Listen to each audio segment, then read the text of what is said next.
یہ نہ سمجھنا ہم مسلمانوں میں پیدا ہو گئے ہیں، ہمارا نام غلام علی ہے، محمد حسین ہے، علی محمد ہے، تو ہم تو بخشے بخشائے ہیں، اللہ کی جنت تو ہمارے لیے بنائی گئی ہے، اور گناہ کتنا بھی کر لیں گے حضور کی شفاعت ہو جائے گی، بیڑا پار ہو جائے گا۔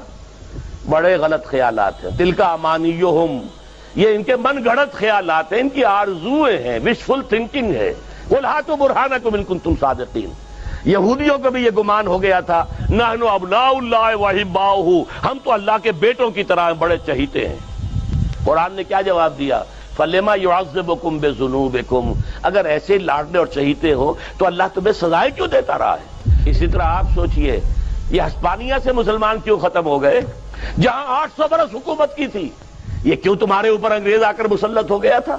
ایسے ہی لاڈلے ہو، ہندوستان تو تمہارا تھا، تمہاری حکومت تھی، اللہ کا عذاب ہے تم پر اس وقت، اس لیے کہ تم دین پر عمل نہیں کر رہے، تم نے